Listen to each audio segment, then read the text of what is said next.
பறவையே எங்கு இருக்கிறாய், பறக்கவே என்னை அழைக்கிறாய், தடயங்கள் தேடி வருகிறேன் அன்பே.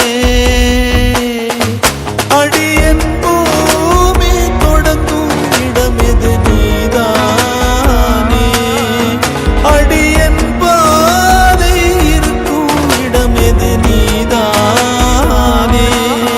பார்க்கும் திசைகள் எல்லாம் பாவை முகம் வருவே, மீன்கள் காணலில்